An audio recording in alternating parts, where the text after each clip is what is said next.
Yes, children. And previously, under rural livelihood, we have missed two important points, particularly non-farm activities. What are farm activities? That is growing different types of crops. What are non-farm activities other than that? What are those? We have seen some people. Who are those? Weavers, pottery making people, smithy doing that is what blacksmith and goldsmith smithy work. In such a way, after that, even lawyers, of course, lawyers may not be there in village. You may find some doctors and also some teachers who come under non-farm activities. And those all people come under non-farm activities, particularly in rural livelihood. Remember this. And now the final topic is rural indebtedness. Rural indebtedness means debtor. You have to pronounce it as not debt. You have to pronounce it as a debt. Debt means what? Liability. Liability. Liability means what? For example, from your friend, you have taken 10,000 rupees. Will you pay back or not? You pay back that 10,000 rupees. So, you are 10,000 debt to your friend. You are liable to your friend. How much liability is there? 10,000 rupees liability is there on you. You have to pay back that 10,000 rupees to your friend. So what is rural indebtedness? So indebtedness meaning the condition of liability, the condition of owing money. What is rural indebtedness? Indebtedness means what? The condition of owing money. What is owing? Owing means yet to be paid. So the condition of yet to be paid of money. That means if you have taken some money, still you have not paid, such condition is called indebtedness.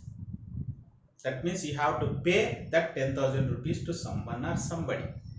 So how the people actually caught up in such condition? Why? How?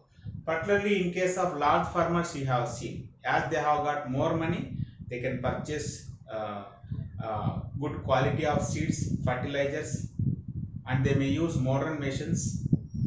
But in case of medium-sized farmers, as they cannot purchase those, sometimes in order to purchase those seeds and fertilizers, they have to take some money from the money lenders. If they don't get crop in time, if they don't get yielding, they cannot meet their needs. So they get some more money. In such a way, they go on taking some money from the money lenders. They can pay only interest. They cannot pay principal amount. So they will be in which situation? Indebtedness situation. Who? Particularly these landless people and marginal farmers. So that is the important problem, big problem, particularly in Indian agriculture. Most of the landless laborers and marginal farmers will particularly they will be in indebtedness condition. This is what the rural indebtedness. Now coming to the present topic, that is urban livelihood. Under urban livelihood, how you have found the different categories under rural livelihood. Here also you can find different categories. Particularly, first of all, you have to understand the meaning of urban. Urban means particularly towns and cities. See, in the introduction itself, I told you that nearly 32% of the people are living in towns and cities in our country. Only 32%. Remaining 68%, they are living in villages. And which conditions are different from villages to towns means environmental conditions, social conditions, and economic conditions are completely different from villages to towns and cities. Which conditions? Environmental conditions. Environmental conditions means what? If you go villages, you may find a very good nature, that is, they are all free from pollution. But here there will be pollution. What about social condition? That means the lifestyle of the people in urban areas is completely different from rural areas. Economic conditions. Here, particularly in urban areas, they are earning more, but in rural areas, they are earning less. So, the environmental, social and economic conditions are different from villages to towns and cities. And what are the which types of people you find in urban areas? See, you find some people on the street, you find some people who are working in home, some people who are working in markets, who are working in factories, who are working in office, and even some people are engaged in other types of employments. Okay, so first of all we will see street. So the people who have migrated from villages to towns and cities are the people who have stayed in the cities and towns. Some people may work as the street vendors. Who are called street vendors? The people who used to pull a cart by keeping some fruits, some vegetables, flowers and other plastic items. They go door to door and they may try to sell their goods to the households. Such people are called street vendors. So they go every street and they try to sell these goods. Which goods? Vegetables, flowers, fruits and some plastic item and some other daily needs. So some people may be engaged in doing such a work. And even some people are self-employed. Some people are self-employed. That means they may not depend on others. They are not employed by some other. They may go in search of work. Such people also you can find in towns and cities, and their job is also not in secure condition and they may not get a fixed income. Such people are called self-employed people. So those people also you can observe in towns and cities. Second one, home. How some people are engaged in a home. Some people are working as cooks, domestic helps, gardeners, caretakers. All these people are working particularly in home. So they need not to go to distant places, different places. They can work just in homes as these occupations, and they get fixed monthly wage, and even there is no security for their job. That means they can be removed at any time. That is the condition of people who are working in homes. Now coming to the markets. See, in towns and cities you may find the small markets to big markets. Even you may find some malls also. That means whenever you enter into such malls, you can get the small good to the large items like cars, refrigerators and electronic goods also. Such a way you can see small markets as well as big markets in towns and cities. Then which type of items are available in such markets?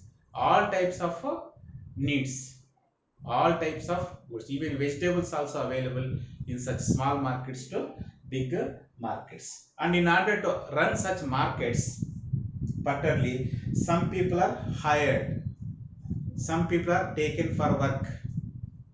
Understood? And the people who are running such markets, they may take decisions regarding employment, regarding fixing wages, and even in order to run such markets, they have to take permission from the local authorities. This is about markets. Now factories. Even some people are engaged as workers in the industries and factories.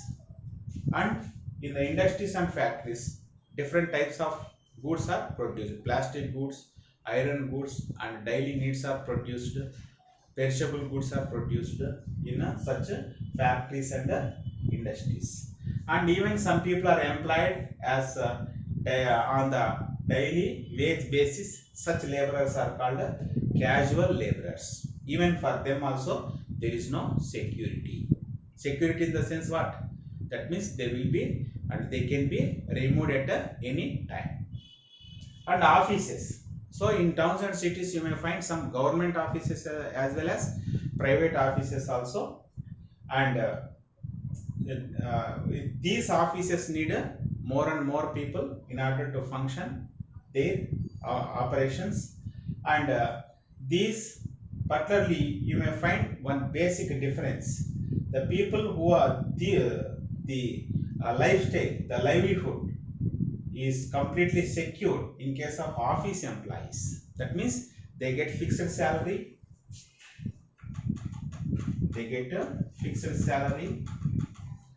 and there is security for their job. There is security for their job, and even they get leaves, and even they may get some other benefits. Benefits in the sense they may get travel allowance, house rent allowance, dearness allowance. Like that, they may get some important facilities. So travel allowance means if they are working in a distant places, they may get some money to in the form of travel allowance, and even some vehicles also may come and take such people to the offices. House rent allowance. House rent allowance means even the company may provide some money in the form of rent. Dearness allowance. If the prices of goods increase, sometimes their basic salary may be increased. In such a way, the people who are working in unorganized sector, their condition is not at all good. But the people who are working in offices, their condition is good. In what way their condition is good? In this way. They get fixed salary. To some extent, their job is secure, and they may get leaves, and they may get some facilities. So that is about the people who are working in offices. In this way, the people who migrate and the people who stay in urban areas, you can see the living condition, the lifestyle of those people in this way. And already you have seen the lifestyle and livelihood of people who are living in rural areas. Thank you.